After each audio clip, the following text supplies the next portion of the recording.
Now that I'm 90%. Oh, that's why they put me next to you. I can't hear a word you say. That's my. Good evening. Please join us for the pledge of allegiance. The end, TV.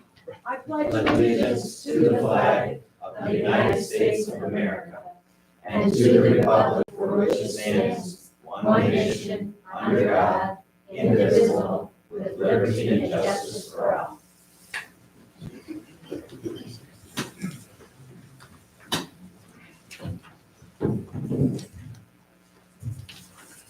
Okay, I would like a motion to approve the agenda with the addition of item H2.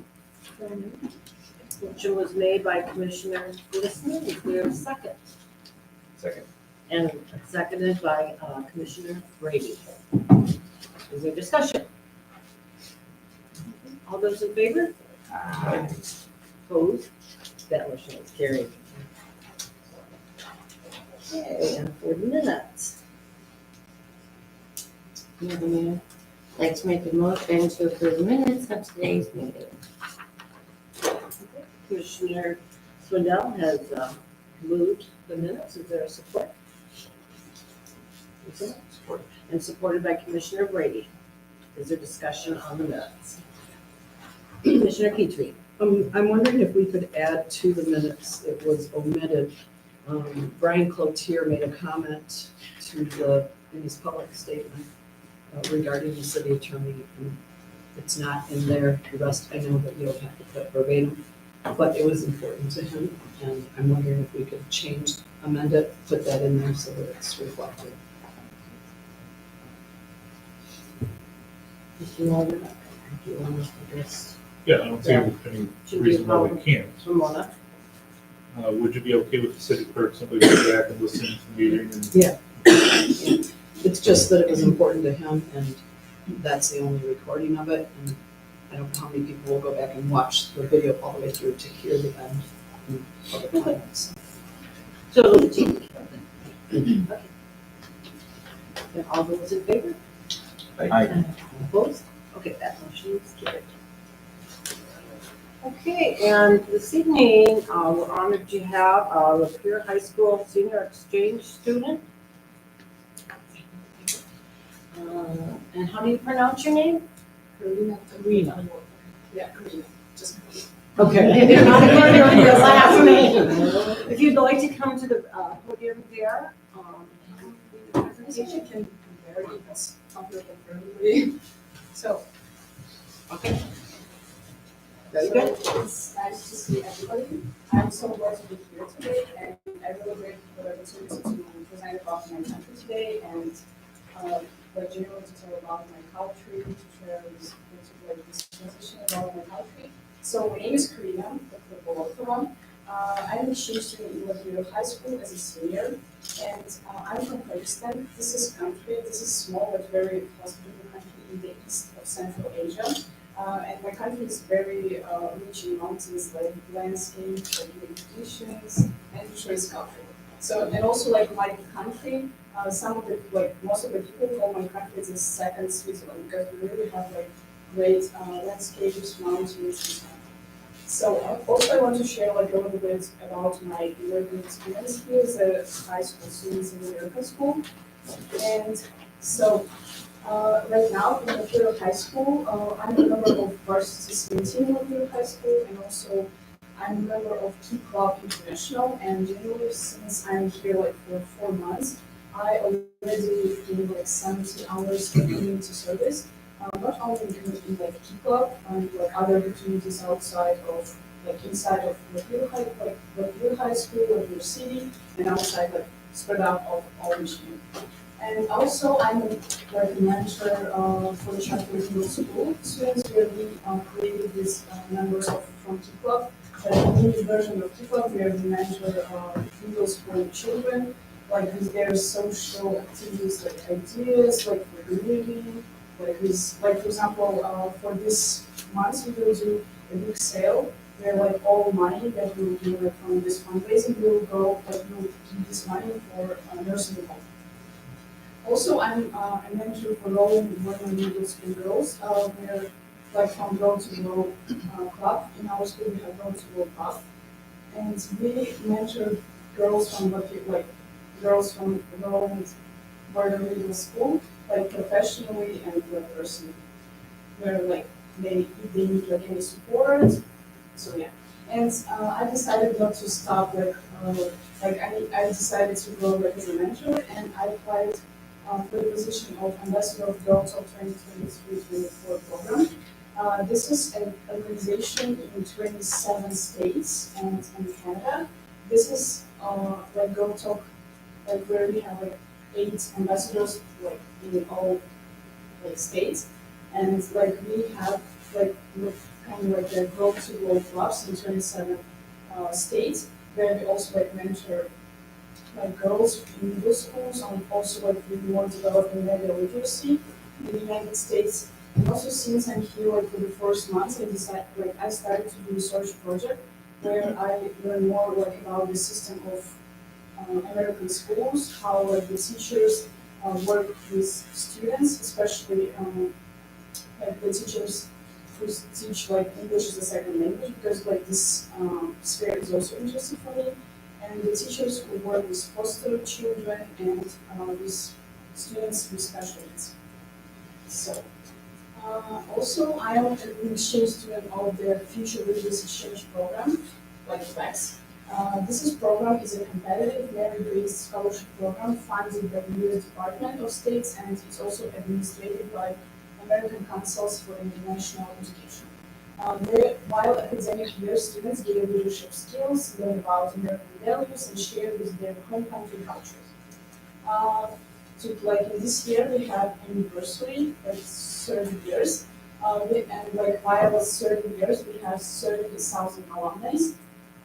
This alumni is like from all over the world, from 22 countries in Europe and Asia. And we, like, for all the 30 years, we already completed 1,500,000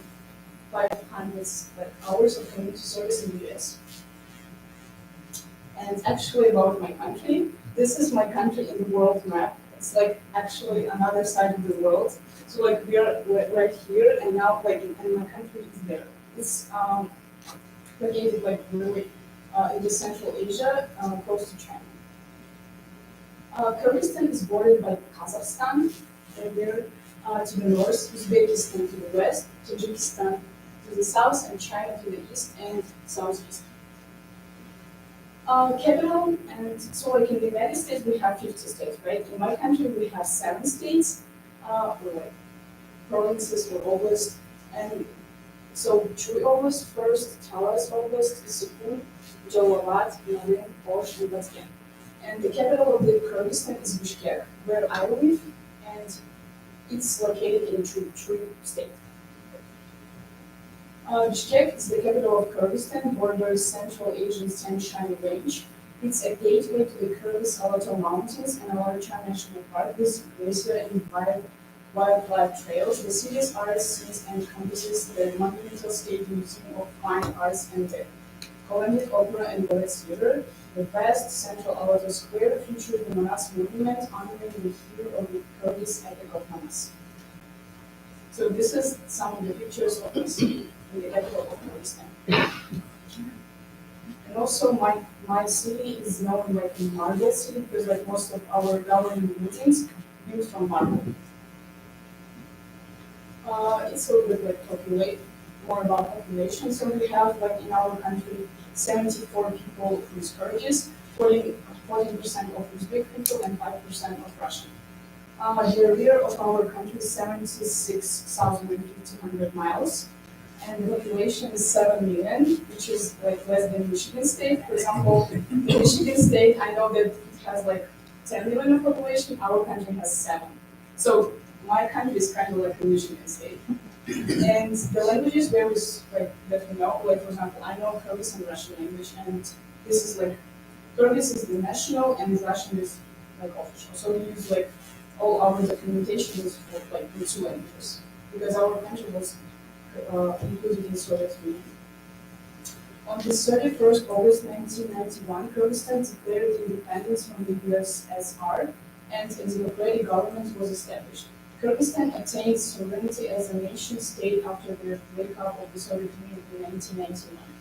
And since regaining the independence for 32 years, for these 32 years we had 6 presidents. And you can see like their names, they're so long. And like the years while they were the presidents. And more about my flag. So for example, I can kind of like consider your flag as mine. So for example, in US flag you have 50 states and where there's like expressed 50 stars. So we have kind of the same. We have like 40 rows of sun, which is symbolized with the 40 tribes, where like our national hero Manas, he founded these 40 tribes in the past, and that's why we have 40 rows here. And this is, it's called Turuk. So in our country we have national, so like our nomads used to live in yurts. Here they also have some yurts. It's like a little tent, and like there's like a window. So this is Turuk, it's a window of yurt. This is actually the yurt, and Turuk is the window that's expressed here. So this is 40 tribes that Manas hero founded, and this is the this is Manas hero. And also we have the biggest epic epos Manas. It's one of the biggest epos in the world, and also it's recorded in the book of Guinness. So, yeah. So it's more about our emblem. The state emblem of the Kyrgyz Republic depicts a white falcon spreading its wings, symbolizing the freedom of the country, aspiration to the best, generosity and the hate of thousands of the Kyrgyz people. The water surface of the pearl of Kyrgyzstan, Lake Issyk, is a symbol of the beauty of nature, a source of life and energy. So in our country, so like as a Michigan state, our country is also known like as a country of lakes. But all of our lakes usually surrounded by mountains. So like our lakes is mountains lakes. So and the biggest and the widest, one of the widest lakes in our country, that's called Issyk. That's actually the borders of Issyk. And also the lake's Kyrgyz name Issyk means hot lake, like the translation of Issyk, because the fact that it does not freeze over during the winter, because it's very salty. That's why it's not freezing in the winter. That's our national clothes. The guy who wears like national hat is called kolpak. Usually only men in our country wear it. And the girl who stands here, this is the Jet that I wear right now, and her national hat called Ilichek. And also the girl, or like the woman who wears dress is also called Ilichek. And also like I like that in our country trying to save our like national clothes, and our like designers, they did it like more fashionable. That's why like we're trying to save all our ornaments, like traditions, and we're trying to still like wear our national clothes. This is some pictures of that. And also in our country we have like national carpets that's called shitak. It's one of the most valuable items at home. It's made with the help of mosaic technique, which is one of the most difficult, while one of the most important qualities of the shitak is considered to be durability. The average service life of shitak is about 100 years, sometimes even more. The production of one carpet shitak is a laborious process. Therefore, like it takes from 2 to 6 months to do this carpet. Because it's like this carpet is always made from like homemade, and like for example in my grandmother's house we have this carpet and it's already 20 years and it's like the same as when it was produced. And also my grandmother, she can do that, and she for example did one and she spends for that 4 months. And also in our country we have like every year World Nomad Games, where we like always like in the beach of Issyk, is our lake. we, like every year we have World Hunger Games where we try like to save our known games, traditional games. So like this is a big like event where like all people from our country and like abroad go there to see like how people play games. And the opening ceremony, like for example, it was the last year, they decided to open this event where like 1,000 people played for our national instrument, musical instrument, with all Humus. So it's here like 1,000 Humus players on World Number Games, and I want to finish my presentation with showing a video how this 1,000 people was playing at the same time one song, like 1,000 people with 1,000 Humus musical instruments.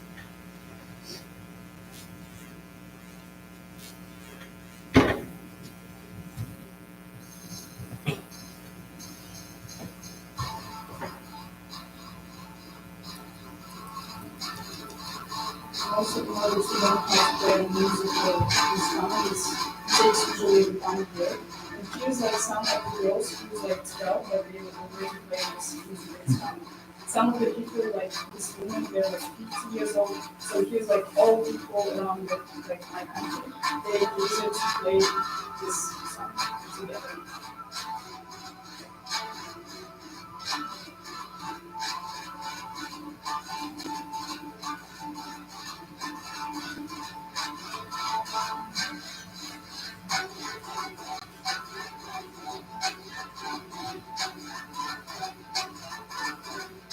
This musical instrument is like really hard, but kind of in the streets.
That's how I wanted to finish my presentation. Thank you very much for your attention.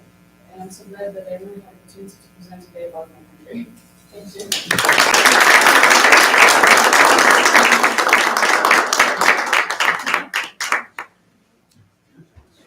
Thank you very much for being here.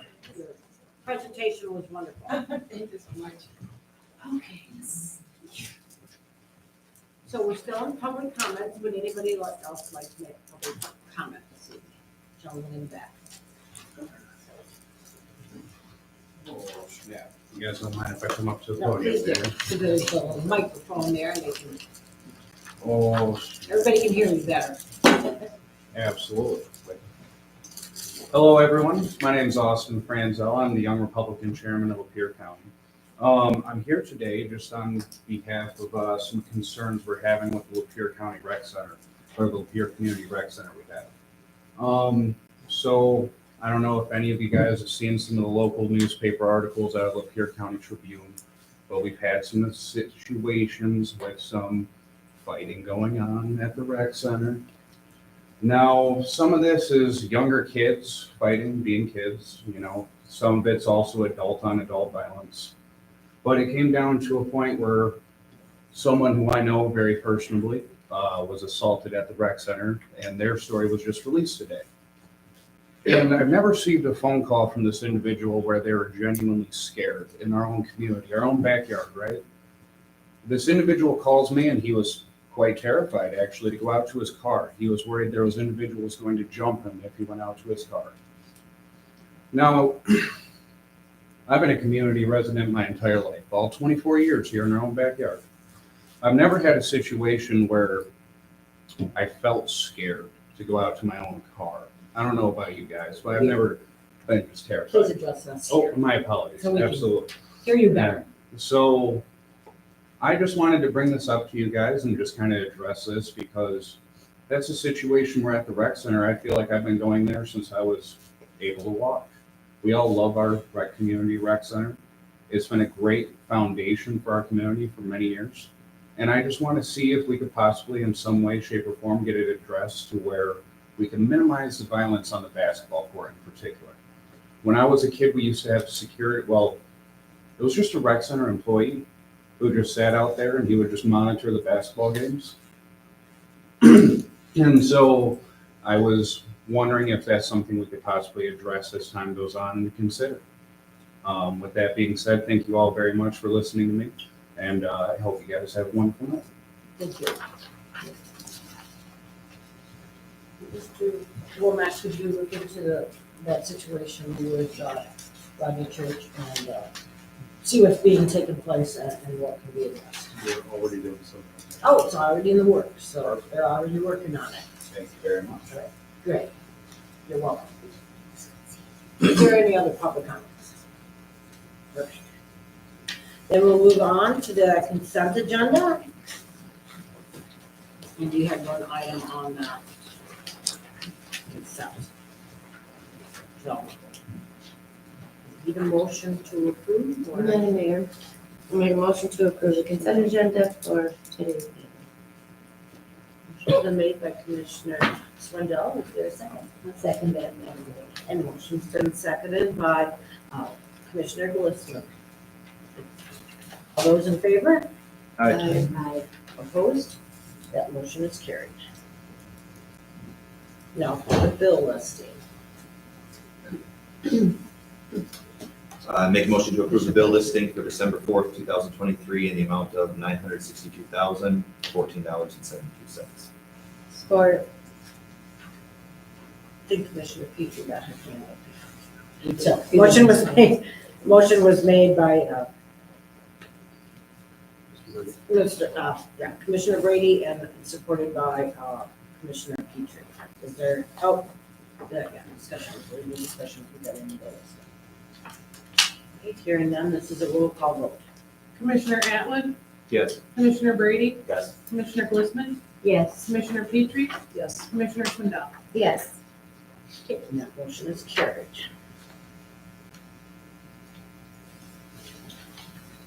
That brings us to our auditor's presentation. I'm looking forward to hearing from Mr. Doug. Please come up. Raymond Robson has been the city's auditors for the past 3 years.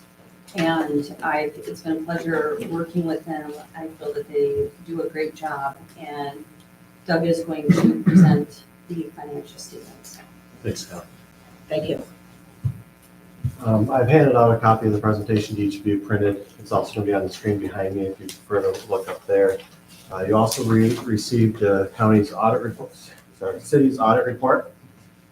This is the entire financial statement that I'm going to summarize in a PowerPoint presentation. So, if there's any questions that I go through this, don't hesitate to let me know and I'll address any questions you might have.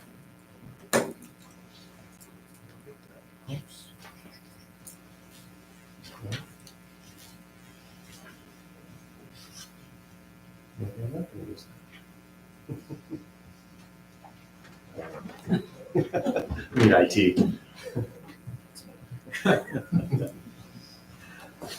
I'll go ahead and start while she's working on that. We did issue what's called an unmodified opinion. That is the highest level of assurance independent auditors can provide. Means the financial statements are fairly presented in accordance with generally accepted accounting principles, which are the principles that guide the financial reporting for the city. We're going to look at the fund balance in the general fund to start with. The fund balance ended at June 30, 2023. So the fund balance is What's kind of left over for the city to spend in the next fiscal year. So the fund balance was $5,528,000. That's broken down into 4 different categories. You have non-spendable, about $28,000. This just means it's not available to be spent in the future. It's already spent. You have restricted, about $23,000. Assigned of $1.1 million. What this is, this represents the budget that the council adopted for 23-24. Expected to use about 1.1 million of fund balance in 23-24. So our accounting principles guidelines say those have to be assigned and set aside to say that's not available for new spending because the budget says it's already used. And then what's left over is called unassigned, about $4.3 million. Yes, no, Oh. it's PDF, so you can't, Okay. yeah, it's okay, I'm gonna manually slide for Okay. you. So the increase in fund balance from year over year is about $936,000. Compared to 2022, the increase is about $840,000. So a little bit bigger increase in 2023. And we'll look at how or what created that increase on a future slide. So the next slide, the general fund balance. Just a 5-year trend of where this has been going. As you remember, then the previous slide, it said the total fund balance is of $5.5 million for 2023. You can see it's been a kind of steady incline each year over the last 5 years to get to where it is now. One measurement to look at for how healthy a municipality is how much fund balance do you have compared to 1 year's expenditures, okay? So the ratio for the city is about 57%. So your fund balance is just over half of 1 year's expenditures. The next slide, general fund revenues. The pie chart kind of breaks down the different major categories of revenues that you have. You can see the largest portion is the income tax the city has implemented, followed by the intergovernmental, which would be state and federal revenue, and then the property tax is about 18%. So really the main change in this pie chart from year over year is the income tax has seen a pretty significant increase, about $450,000. I have to imagine this has to do with people getting back to work, things getting back up to speed related to the pandemic ending and that type of thing. General fund expenditures broken down into the 3 main categories. Public safety, as with most cities, that is one of the largest budget categories for a city to cover the police and fire, followed by the general government and public works. Pretty similar, consistent with the previous year. Nothing really stood out there. The next one looks at the general fund expenditures budget compared to actual. So this is the final amended budget. So before the year starts, the council adopts the original budget, and then amendments are made throughout the year to, based on as new information comes forward. So this shows you what the final amended budget was compared to actual. You can see there the actual came in just under what you were expected to be in each of these categories. So good job budgeting for the year. The next slide, this shows you the change in fund balance. So the change in fund balance is basically the difference between your revenues and your expenditures. Your revenues come in and they fund the expenditures going out. When there's an increase in fund balance, you have more revenues and expenditures coming in. You can see there your total revenues for 2023 was $11,700,000 compared to expenditures of $10,777,000. So you see the increase I mentioned earlier of $936,000 increase in fund balance during the year. The city, as well as most other municipalities in the state of Michigan, participate in the Municipal Employees Retirement Plan. So what you see here is your portion of that plan. So you're one participant, but you have your own actuarial evaluation that MERS does on behalf of the city for their portion of the plan. There's a 5-year trend here to show you kind of what has happened with this. The bottom line, 2023, the total pension liability of $37,481,000. The MERS actuary will do their calculation using the various assumptions that MERS sets in place to figure out what is the expected total cost over the future life of the plan. And that comes to about $37 million for the city this year. And it's about just over $1 million increase year over year. The plan net position, so each year the city makes contributions into the plan to MERS. MERS pays the benefits out to the retirees, and then what's left over are excess funds, and that's called the plan net position. So the plan net position for the city was $26.3 million, and that will go towards future benefit payments. One thing to mention here, you'll see that the planned net position had a pretty significant decrease, about $3.2 million year over year.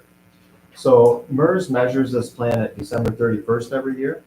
So what you see in this year's audit report in the bottom line here is based on 12/31 of 22, when the stock market was performing fairly well, not as well as the December 31st of 21. If you remember, 21 was really booming, really doing well, and then going into 22, it took a big dive and then started coming back in 23. So you're seeing some recovery there, but just to give you a comparison, for what you see here, there's for 2023 there's a $3.3 million loss on the investments compared to about a $3.5 million gain in the prior year. So almost a $7 million swing. But again, this is at one point in time, December 31st, 2022. The stock market has improved since then and continues to improve, and hopefully we'll keep seeing improvements there. So just keep in mind, it's one snapshot of time of where things stand. Each year, the MERS actuary calculates what the required contribution is for the city. You can see there the blue bar is the required contribution, which was about $1.8 million. The orange, the city's actual contributions were about $2.2 million. So the city has contributed in excess of the required amount, and therefore, continues to make sure this plan is fully funded for their participants. Next page is the city offers retiree health care to retirees as a benefit, similar to the pension plan, but this is a single employer, so it's only the city that participates in this plan. This is measured as of June 30 each year, so at the end of your fiscal year, it's measured. The total retiree healthcare liability was $16.9 million at June 30, 2023, and the planned net position was $3,453,000. So again, these are investments the city has set aside into trust to pay for these benefits. So the net OPEB liability, retiree healthcare liability, is the difference between the total and the planned net position, about $13.4 million. So a 20% funded plan, 20.4. So a little better funded this year than it was last year, but again, this all has to do with the stock market. And this is as of June 30. So June 30, 22, if you remember, that was still a bad time of stock market. June 2023, we continue to get better, and that's where you see about the $500,000 increase in the planned net position. Okay. The city's actuaries for this plan contribute or measure the contributions or calculate contributions same as the MERS plan does. And it's about $1.2 million, and the city contributed just a little bit under what the required contribution was for this plan. The retiree healthcare does not have any statutory requirements of funding, like the pension plan does. The statutory requirements of the state are you fund at least the minimum required contribution in the pension plan. The state has not done that for the retiree healthcare plan, so that's where you see where this is a little bit less. Yes, sir. Just a quick question. So as you're talking about the changing in the stock market, those are just valuations. No money was brought in or out. Correct. It's a fluctuation in the fair market value of the investments held by the plan. Yep. And then just the only draw is what we pay out directly To the retirees. to the retirees. There may be a small admin, I'd have to look at a certain admin fee, probably for the actuarial evaluation, that type of thing. There's other small, little bit of cost to themselves, but large chunk of it is just to the retirees. That is all I wanted to cover, but I'm happy to answer any other questions if you have them. Okay, I'll ask the commission if you have any questions, just let me know, and I'll call on you, and then you can ask the question.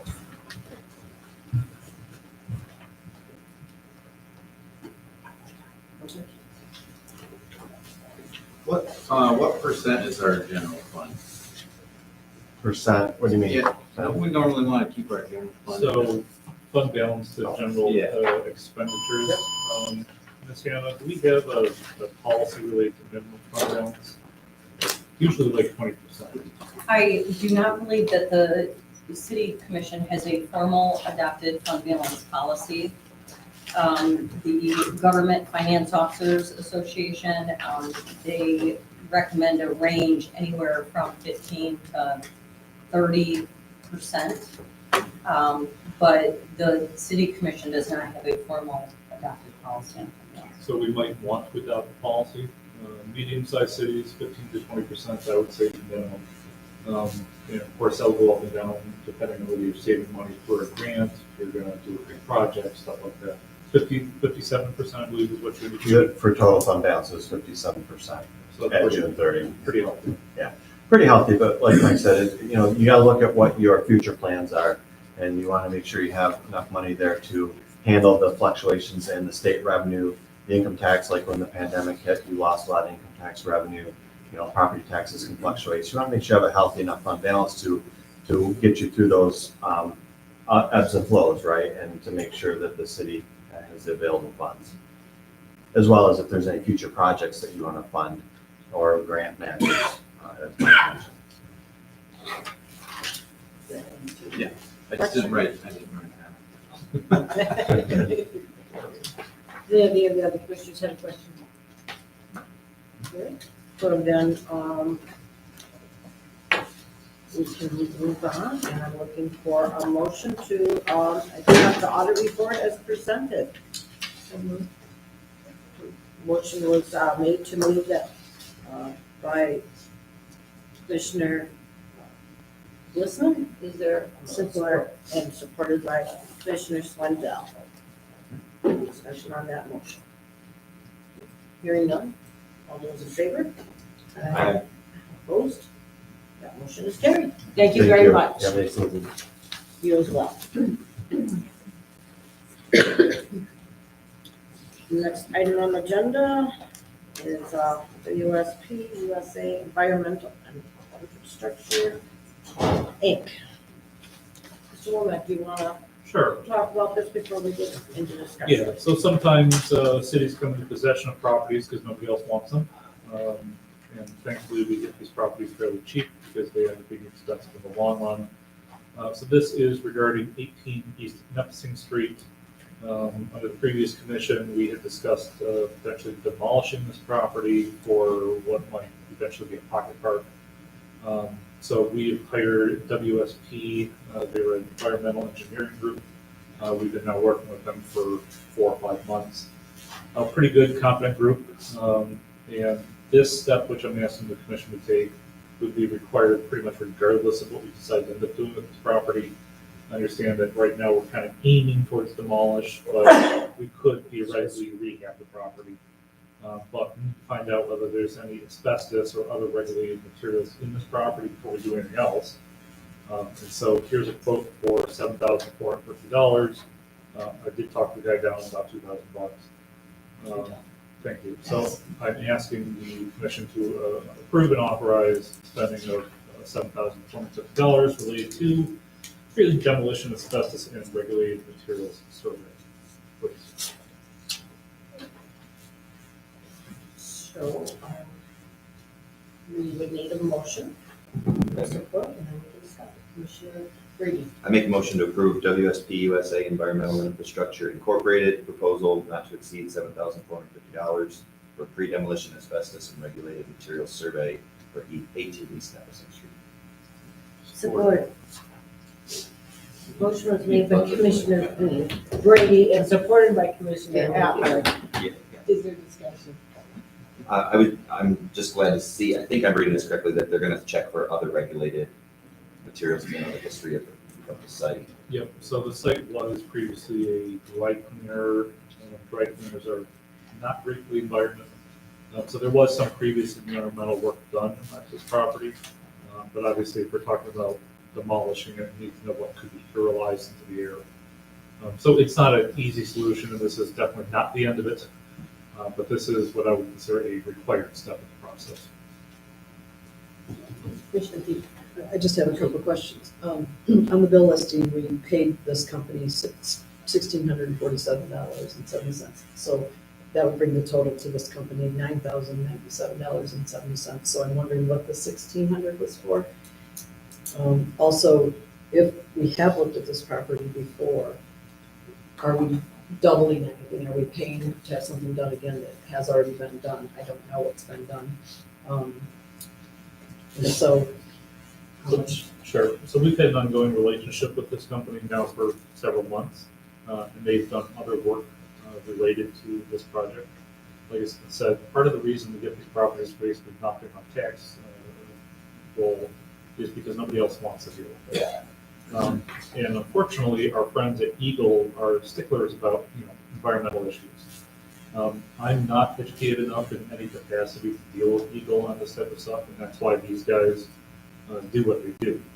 So I don't have the exact issue, what we spent $1,800 or $600 on. We can sort of get that information for you, but they've been doing ongoing work for us. And another question is, I noticed they're out of Novi, and I'm wondering, do we have a local company that we could use and put our money back into this community? I'm not aware of anybody. This company was actually recommended to us by the city engineer, because this is something that even the city engineer does not do. This is highly specific, special type stuff that this specific company does. Sorry, until that. No. That's great. It being so near a river, I'm concerned about contaminating water that goes through the city, so, I mean, are they also, for sure, they're also considering? That's part of the reason why we need a very specialized company to help us with this process. And believe you me, Eagle's also concerned about possibly polluting into the river. Yeah, big time. But, when we eventually get to a point of hiring a company to do a demolition, there will be all sorts of rules and requirements in place to prevent that from happening. But we also have to keep in mind that the soil around this property is contaminated already. So part of it is we want to minimize the contamination that will get into the river into the future, which will probably do some sort of remediation work as part of the demolition to prevent that from happening. So when the work was done before, is that where they found out that the soil around it was contaminated, and did they do anything to clean it up or? Yes, so there has been some work done on this property previously. My understanding, not having the file in front of me, is that the dry cleaner had some outside underground containers, right, that held the chemicals that they used. And I think at least one of those was removed off-site, and some remediation work done on the soil that was contaminated around it. However, one of the other containers was partially located underneath the building, so they didn't feel comfortable removing it. So part of what we'd be doing as part of demolition would be possibly removing that if the building was removed also, which would then help eliminate some of these ongoing leaks that might exist from that container. Leaks that might exist, so we aren't 100% certain. No, that's part of what this company is doing. And then the last thing you mentioned, pocket parking, I just wonder, do we have plans of what that will look like and how we? So this has all just kind of been spitballed ideas, we don't know what we're gonna do until we do it, right? But this is just coming from me, which the previous commission was kind of okay with, right? No final decision's been made. Is that if the building were to be removed, we're talking about what would be essentially a 30-foot drop off of street level down to contaminated grounds, which is a bad idea. So we talked about building a deck, which would be street level, obviously with guardrails and all sorts of nice things, which would overlook the river, cut down some of that brush and overgrown trees that are there. So it would be kind of a nice area for citizens to sit and eat and do whatever they want to. So whether we demolish or reconstruct, this has to be done. I believe so, yes.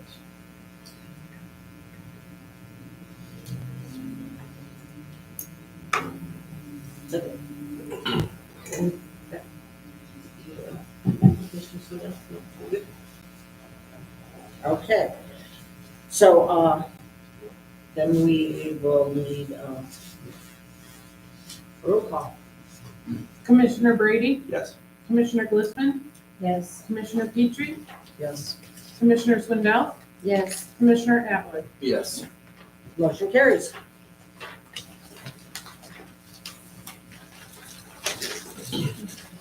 The next item on the agenda is for the DDA Executive Director Employee Contract.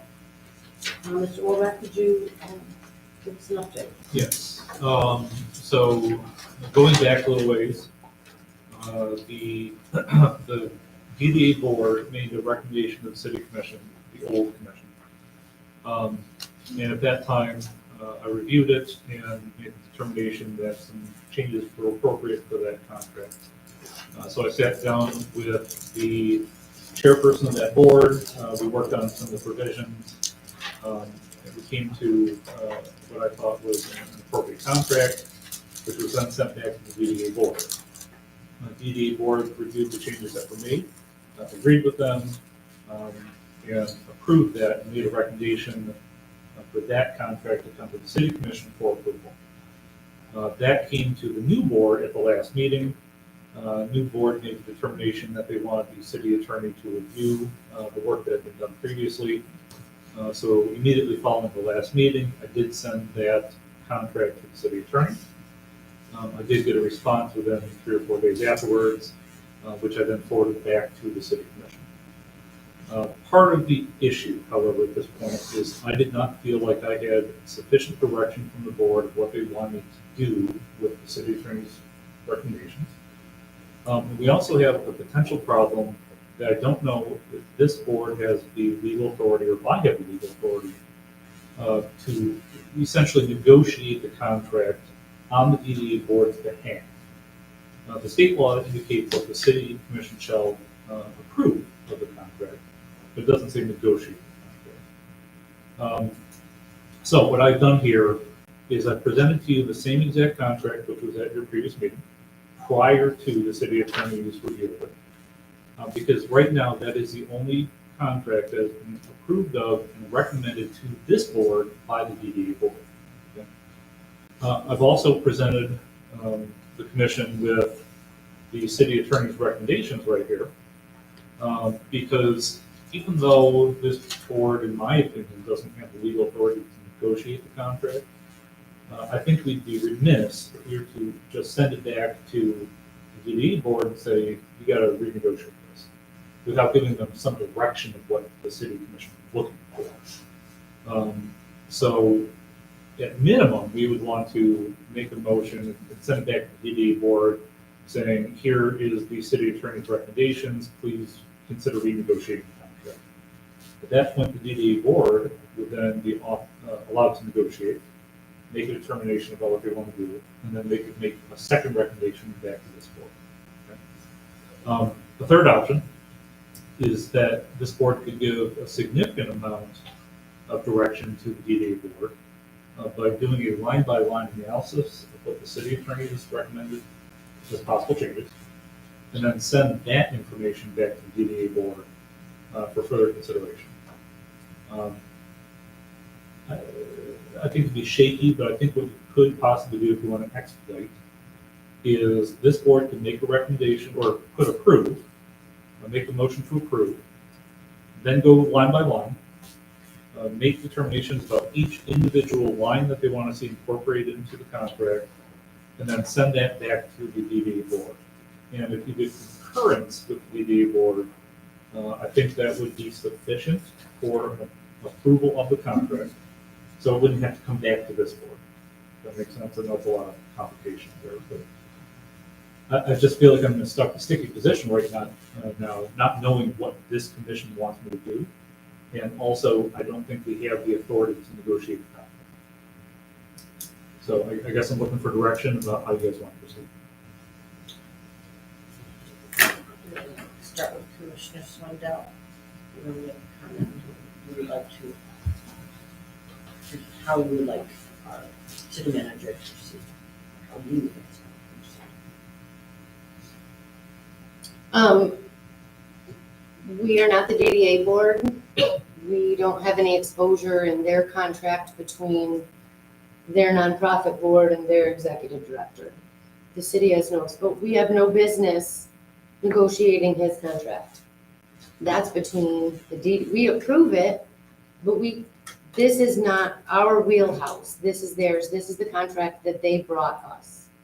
So I would make another motion again to approve the Downtown Development Authority Executive Director Employment Contract as already approved by the DDA board on November 15th, 2023. May you make a motion for the discuss? Well, you have to have a motion to discuss, right? No, well, I was asking for your opinion of what you wanted Mr. Womack to do.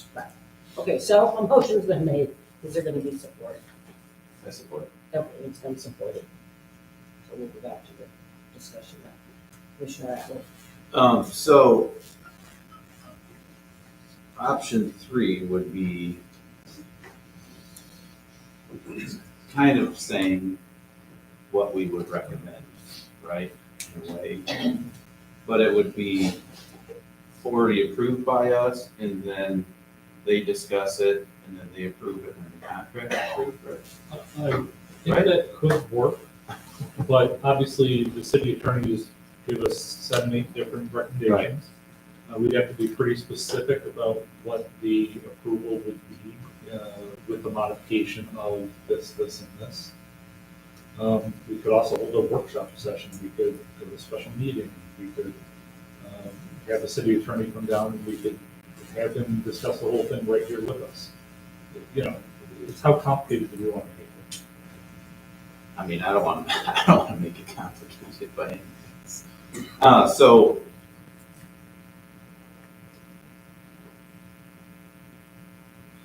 I mean, so basically the recommendations that our attorney made is he added more, I guess we'd say, legal words. Legalese. Legalese, yes. I mentioned that earlier, but yeah, I'm not an attorney, so I don't know the lingo. It does clean it up a bit.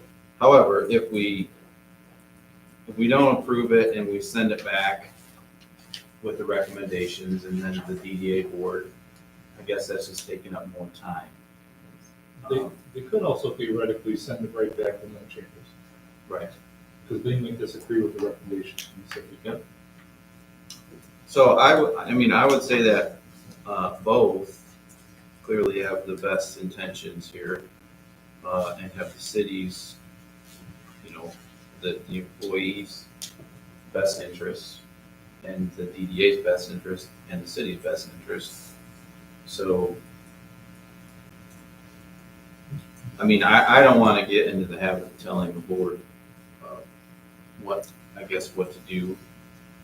I'm okay with recommendations, but I don't want to really go through line by line and say, this is what we're expecting from the employment and contract that they have to negotiate with their employee. So,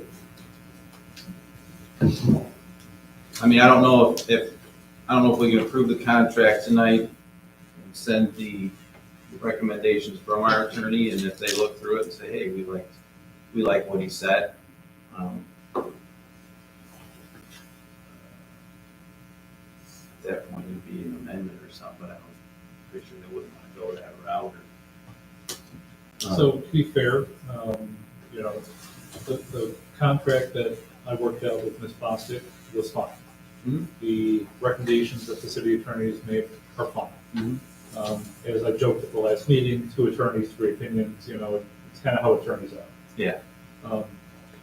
But I suspect if the board were to approve the contract today, the DDA board would not want to amend or, at least until the next contract comes due. Because they're happy with their executive director. He's happy, he wants to be here, he wants to do good work. I don't see him attempting to hurt the city or the DDA board or anything like that. And sometimes, you negotiate a little bit less strict with your friends. Right. Commissioner Glassman? Oh, thank you, Madam Mayor. First of all, we sent, it would look foolish if we just go ahead and approve the original one. That was the whole point of sending it to an attorney, to protect the citizens and the city. So we did get recommendations, approximately 7 or 8 recommendations. I don't think that the DDA has to go line by line through everything. I think we could send it to them and say, these are the recommendations by the attorney. And we could do it 2 ways. If you look at these and think that these are satisfactory, you can approve it, and we've already approved it, and you don't have to send it back to us. if they don't like any of the recommendations, and I can't see why they wouldn't since it was our city attorney that made the recommendations, I guess we can come back and discuss it further. But I think that the DDA probably would be open to that. We can't assume that they would be against it. So it would be my recommendation that we send over the modified or contract that was done by the city attorney for the city of Lapeer. I guess I didn't, Commissioner Brady, I'm going down the line for minutes. Sure, I'm just mentioning what you thought. Sure. I'll start off by saying I think I'm ready to approve the contract as it came through a little while ago. So it was very helpful to me to see what the city attorney would have recommended. They're useful changes. I'd like to see those changes implemented into the future. My understanding is that Mike made a really good catch on the original contract. I think that maybe had muddied the waters, especially with us coming in new. But because he was involved in the negotiations of it on any level, I don't know if it confused me of what his role was or how we were having oversight. The 7 or 8 recommendations, to me, they seem to be good legalese that would protect the city better, but I also trust the DDA board and I trust Jim that the best interests of the city are at hand. I don't feel like this is our problem. This is if we decide to go with it, if this gets drawn out later, I don't really take the full responsibility for that. The DDA has, we're months into this problem. So if it takes a couple of weeks and we just have to get this done a certain way because that's what we need to get done, I don't have a problem with that either. We're also not talking about my job, so I understand. Not everybody will be feeling the same way, but that's my piece. Commissioner Petrie.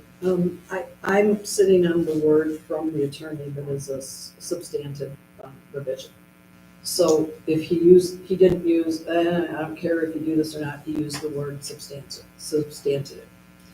So that's why with Linda, I think, let's put in what he said, approve it and say, it's great for this. Because like Josh said, and everybody else, I love Jim. I think he's doing a great job. I don't want to see him go anywhere. But if Jim decided in the future, I found a job that is better for me and that's what I want to take, I would like this contract done so that the city is protected too for the next person that may come someday if Jim decides he doesn't want to. But while he's here, from my understanding, it was changes for at cause, which I don't ever think will happen with Jim Alt, that we would have to at cause, but those were changes for anybody in that position. So I just took Jim's name out of it, thinking any person in that position.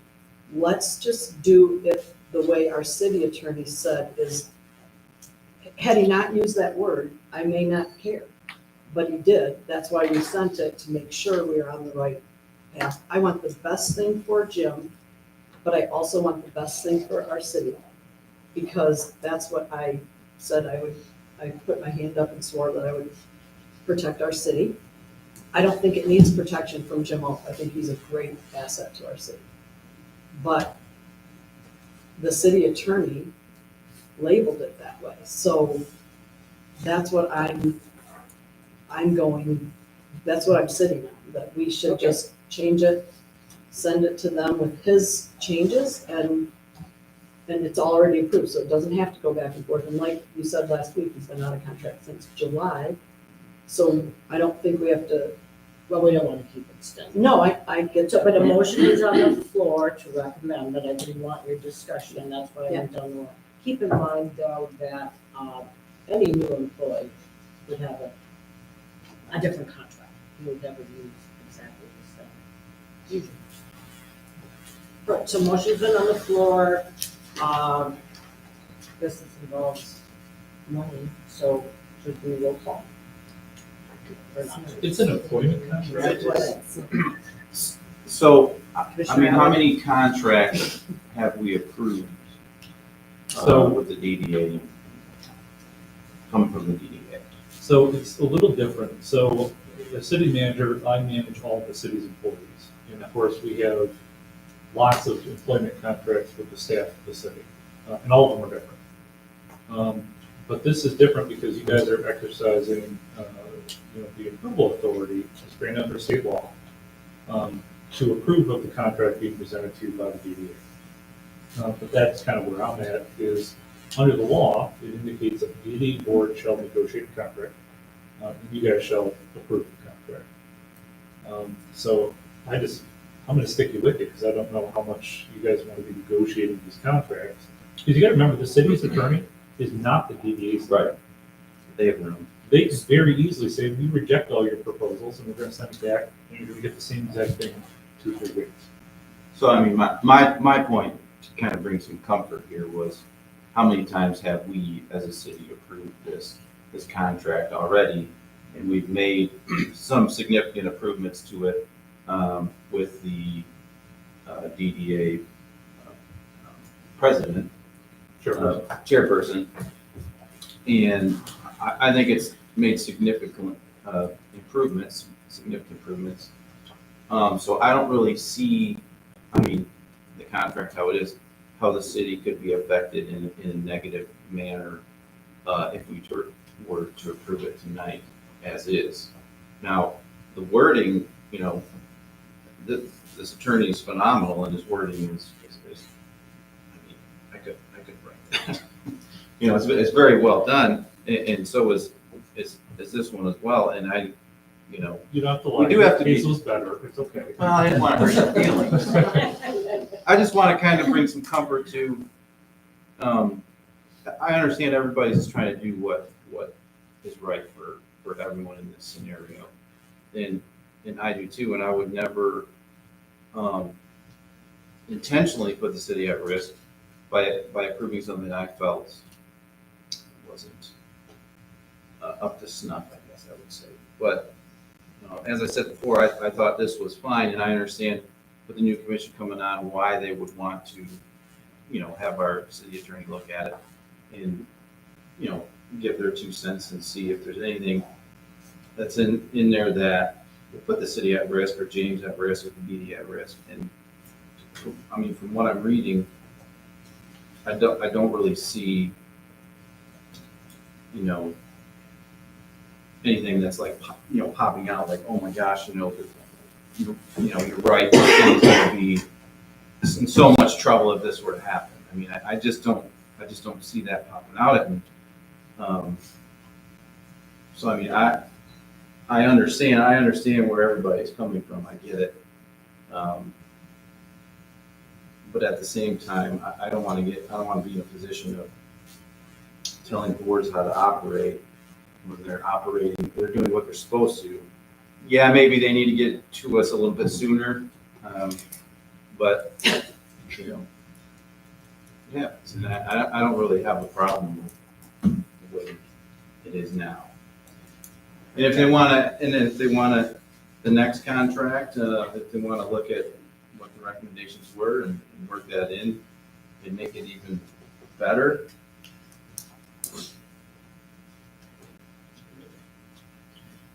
Okay, so motion is on the floor and has been supported. All those in favor? Aye. Opposed? Me. Motion's carried. No, I just asked for a contract, it's, we'll call it generally, it's money, but it's not, we're not spending money at this moment. Set it on the agenda. No, mine didn't say that. Suggest a motion. Oh, it does. Madam Mayor, probably take it as a roll call, just to be sure. Yeah, let's take it as a roll call, just to be sure. Sorry, my fault. Roll call, please. Commissioner Glistman, No. Commissioner Petrie, No. Commissioner Swindell, Yes. Commissioner Atwood, Yes. Commissioner Brady. Yes. Motion's carried. Thank you.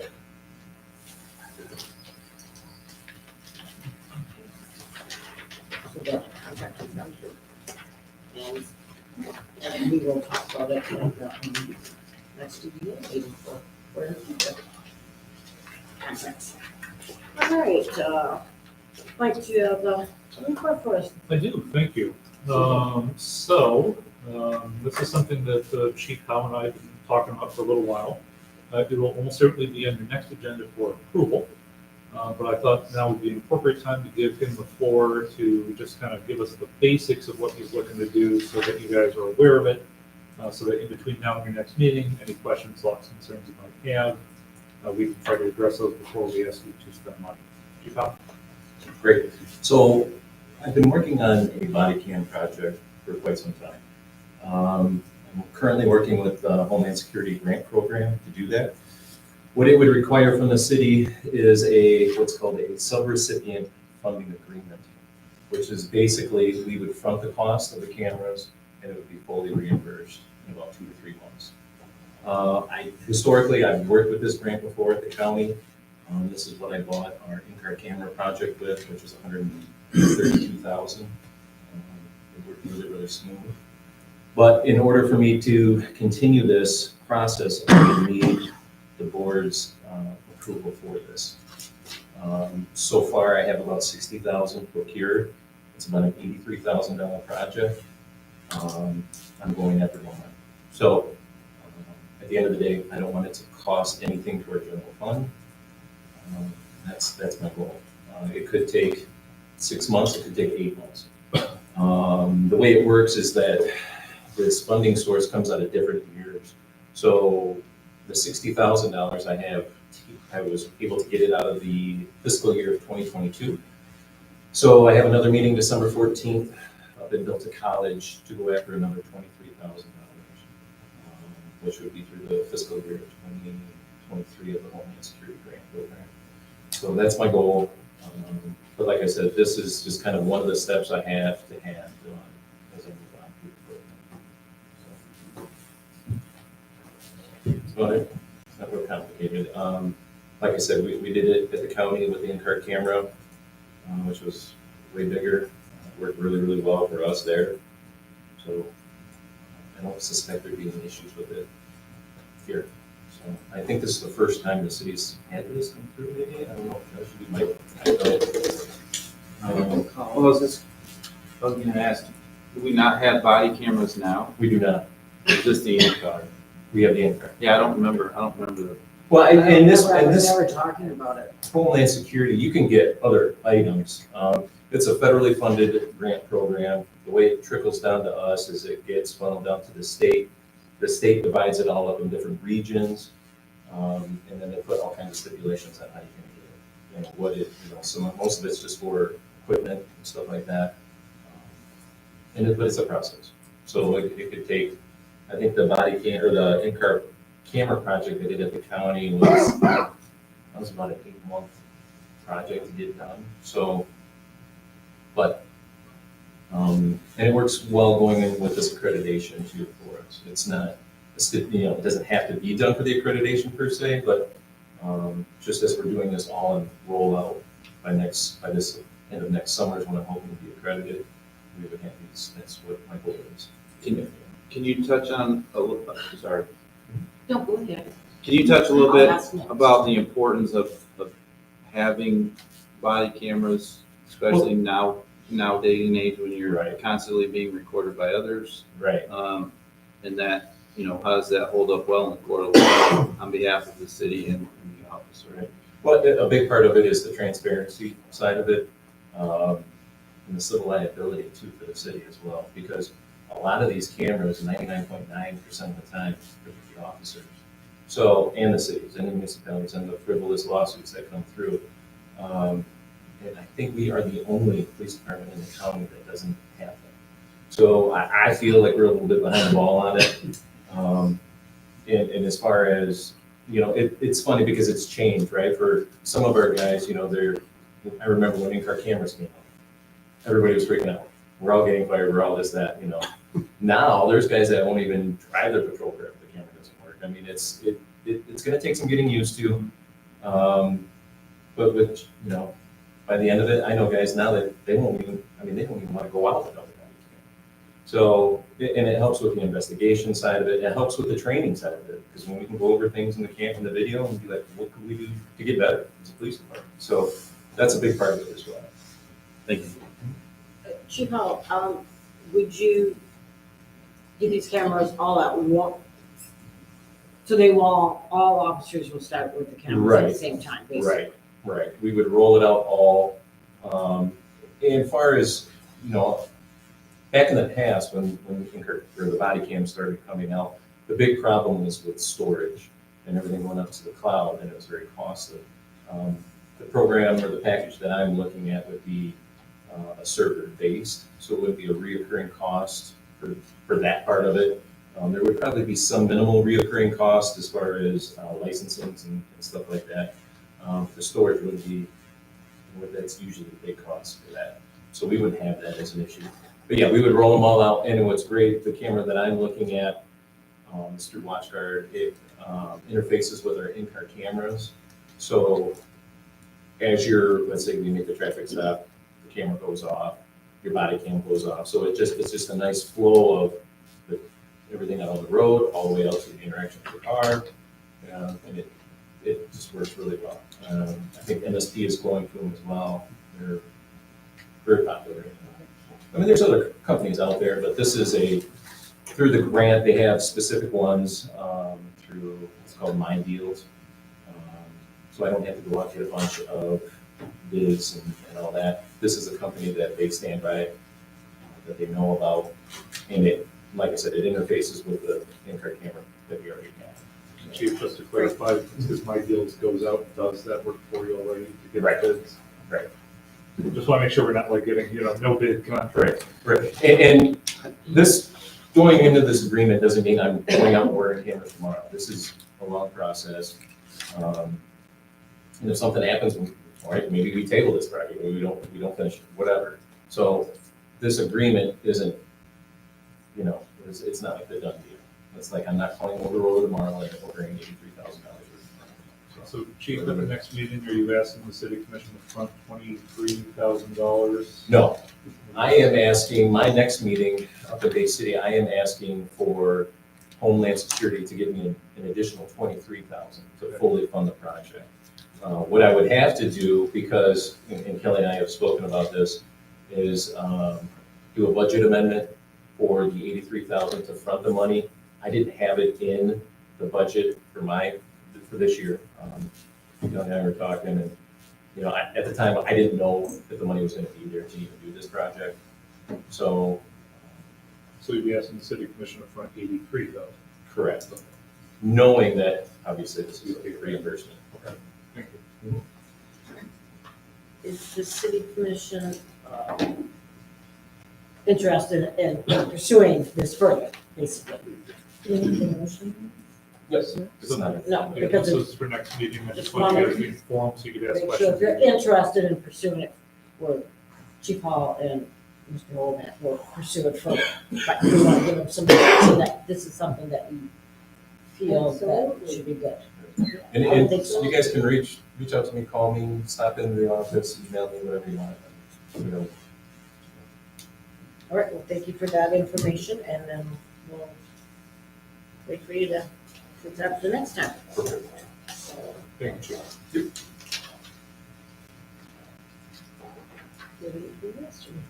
Not at this time, thank you.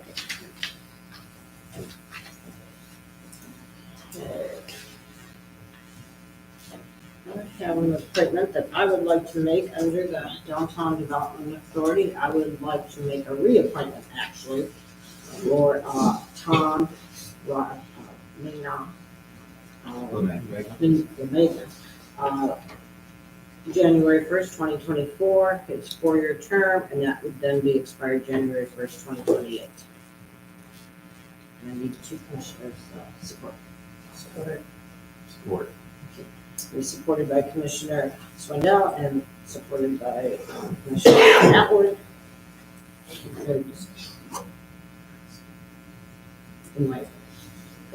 Hearing none, all those in favor? Aye. Opposed? That motion's carried. Now, I do have, under the mayoral appointment, There's the cemetery board, which is only one meeting a year, which is the third Thursday of October. And then the county center board, I think they meet they do meet monthly at the center building. I'm not sure on the next, I couldn't find that under our website, but we can get that information. But I'd like to see if one of the new commissioners might be interested, so think about it, let me know. For the next time. All right, so then under the commissioner appointments, there has been no recommendations at this time. I will be talking to Jill Lyons. I think there might be some people under for the Center of the Arts that she would like to make a recommendation. But that's all I have. Anybody else on that?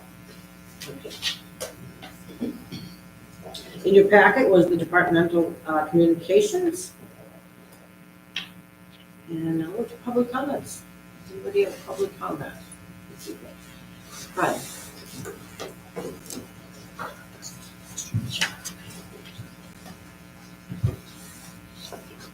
Good evening, Madam Mayor. Brian Cloutier, resident of the city of Lapeer. I just want to make a comment. I don't know how long you've been putting the whole packet on the website, but I really appreciate being able to have access to that. And in doing so, I noticed that your approved minutes that were approved at this meeting did have a public comment at the last meeting that I made, but it wasn't the entire comment, and I don't know if you made a revision to that or not this evening, but I appreciate if you would.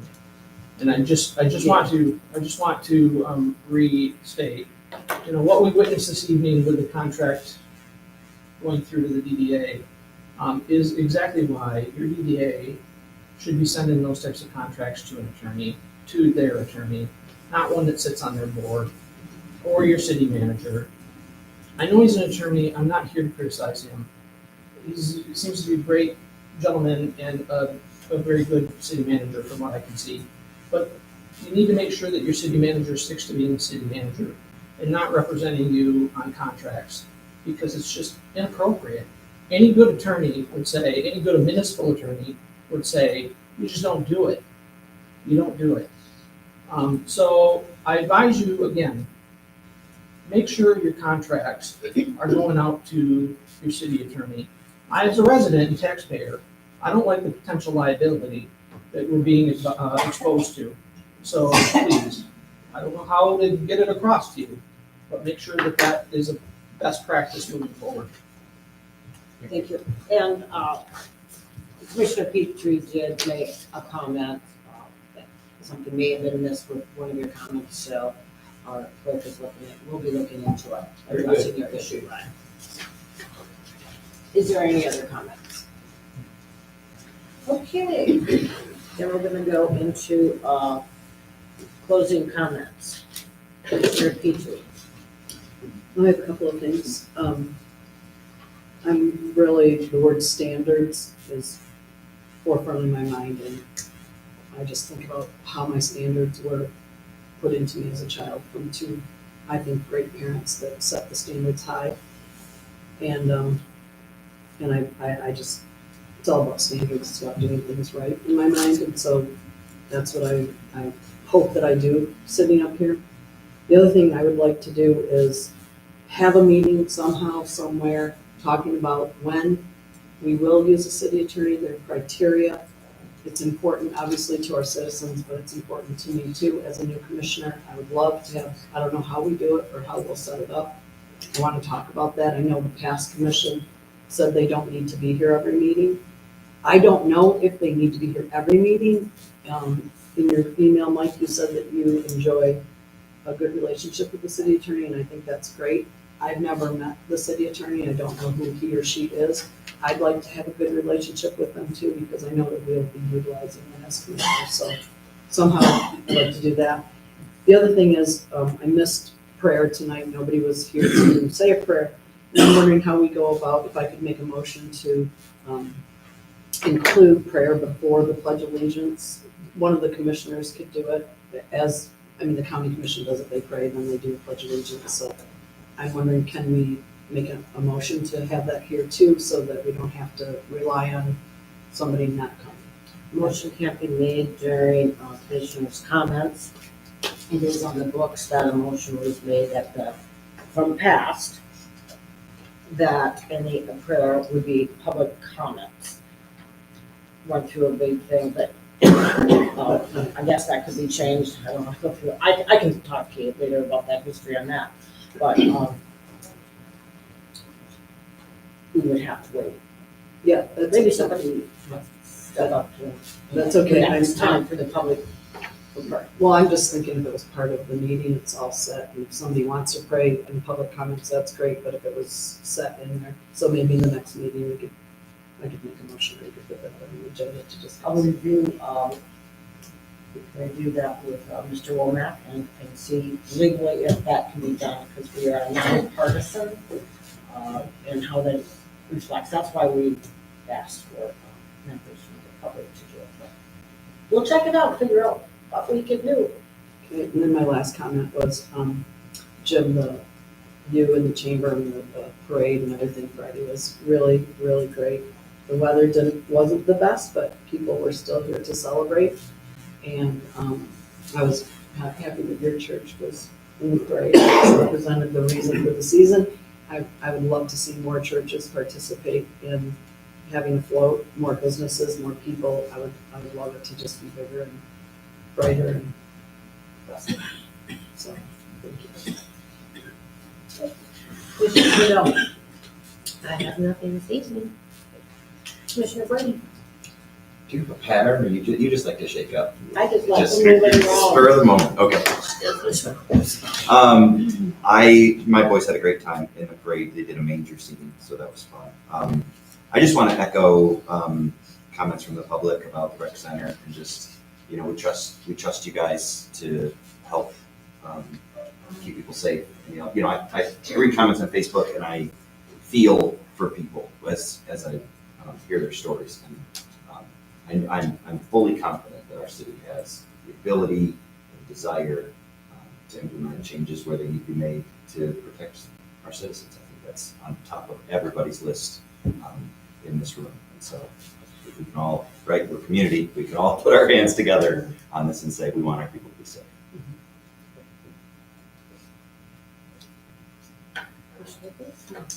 Thank you, Madam Mayor. First of all, I just want to say Jesus is nonpartisan. So I just thought maybe we should reiterate that.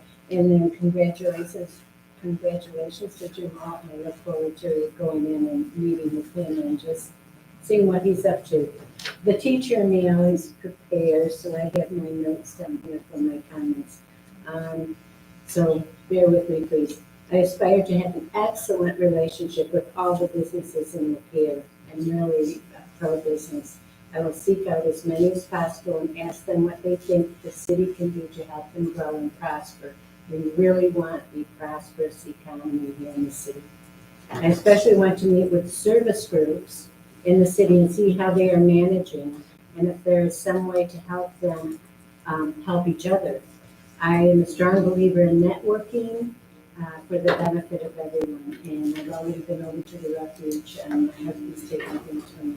So I look forward to working with the service groups. I'm also looking forward to working for the residents of the city of Lapeer and hope to meet as many of the folks as possible. And I set forth a challenge for them to please come to the city commission meetings. We'd like to meet you here and to know you personally. And I think you should know your mayor, your city commissioners, and the staff that works there on a personal basis too. Good working relationships depend on good interpersonal relationships. So I hope to meet as many of the folks as possible. And one last thing, this is on my heart. I love history, and I especially love American history. And I want to bring it to everyone's attention that on December the 16th, 2023, it will be the 250th anniversary of the Boston Tea Party. That incident in 1773 started it all for a democratic republic and eventually led to our U.S. Constitution. We all should remember and celebrate our American patriots. So, celebrate by having a cup of coffee as Americans dumped the tea in the Boston Harbor, and they have been lining up at Starbucks ever since. Thank you. Commissioner Evans? So speaking about cameras, have we ever considered, I know we have because I've asked about this before, but a drone for the police and fire department, with, the thermal imaging? And I know that the FAA, if I'm saying that correctly, has different rules and regulations. They own the sky. But I was just wondering if that's something that we could consider looking into as well. What the rules, I know that we have to be licensed and all that stuff. And, or if it's even an avenue that we would want to look at. Is there a need? So for what it's worth, the police department, the fire department, and all the departments know what they want, what they need. And if they were to come to me and say, we want a drone for whatever reason, they'd say, let's budget for it, we'll do it. But as far as I know, and I've only been here for 7-ish months, that's not been a need. Or it's simply a need that might be budgeted for future years. I know the past chief didn't want one. I remember that. So I'm just bringing it up again to be that, that annoying kid in the room that always brings it back up. Sure. It's Christmas time. Yeah, it's Christmas time. I don't want to fly. No. Things change though, Yeah, and I was- equipment changes. And I did go to Winterfest, the parade. I was like, when is it gonna end? Not that I wanted it. I kept looking. There was a lot of floats. One thing I do wish we had is speakers downtown. I thought there was lacking in a few of the floats. Didn't have music, so if we already had music playing, it would have kind of filled the empty space. And after the parade, it seemed like everybody just dispersed. They do. Was nasty out there too. But then I did walk downtown the strip, and the restaurants were full. I didn't really do any shopping that night to see if the shops were full, but I don't know. We just need to figure out how to get them there, how to keep them there, and that's, I think, every city's struggle is how do we get people there. I mean, Pokemon did what we've been trying to do for 30 years. Get people out and walking your city and downtown. Maybe we need a city Pokemon game. Make it up. They're expensive, Josh. I know. That's it. I'm done rambling. Mr. Mulligan. Thank you. Staff's been great the last couple of weeks. We've really started to get a lot accomplished. Now that some of these projects are kind of coming to an end, we can start getting into the policy and planning for the future type stuff. I'm sure nobody in this room is happy that Genesee Street project is done, or N24 project for that matter. I understand the citizens may not see behind the curtain all the time. They don't understand the processes or kind of what's going on. But I'm sure that they're all very glad the projects are done. Lots of meetings that me and Mr. Graham and Mr. Slusher and all sorts of people attended over the last, how many months? Too many. Leaves, yes, I understand that not all the leaves have been picked up. We're working on it. It's an ongoing issue, but we haven't stopped. It's going to be nice weather this week. The guys are continuing to pick them up. Likewise, I'm also very aware of the rec center and kind of the ongoing issues there. But one of the hallmarks, I think, of a well-run government is you do not have knee-jerk reactions to everything. We try to do things appropriately and professionally.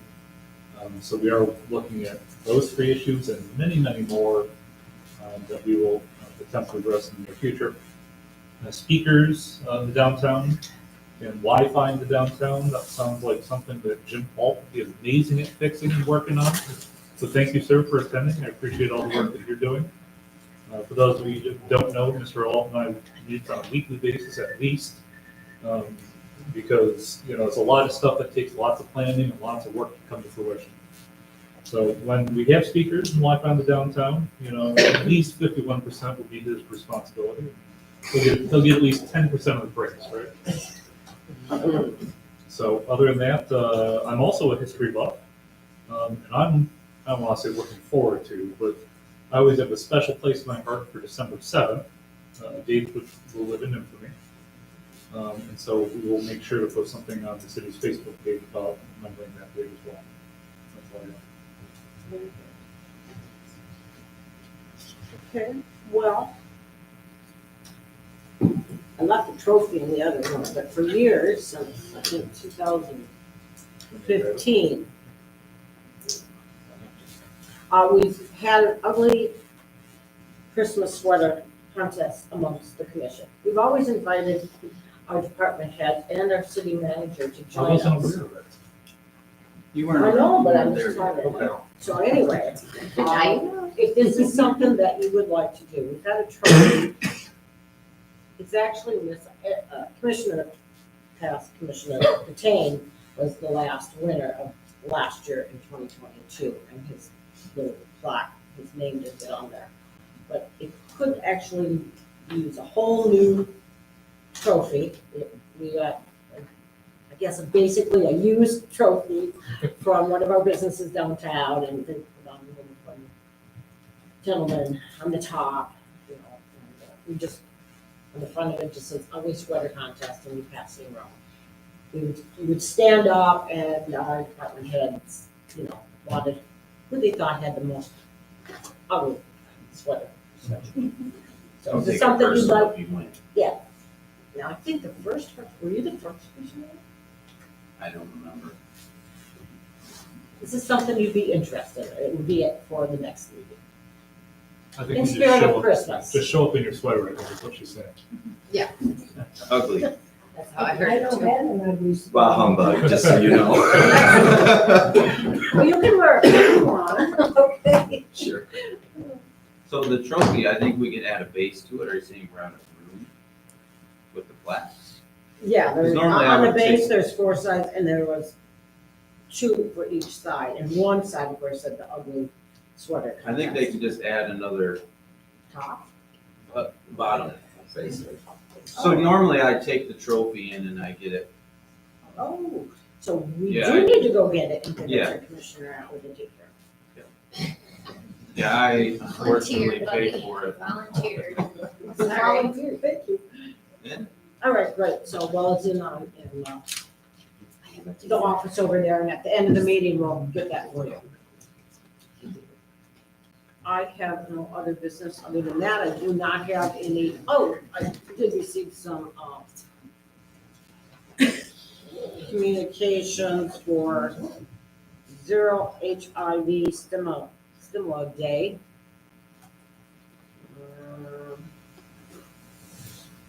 Doesn't say what day that's supposed to be. November 2023. I don't see anything on there. I guess it's just notifying us about what they're doing. I'll pass this around, and the commission can look at it. So, that's all I have then? Motion to adjourn? So moved? Yay, thank you. What's the stick? Meeting's adjourned. I think so.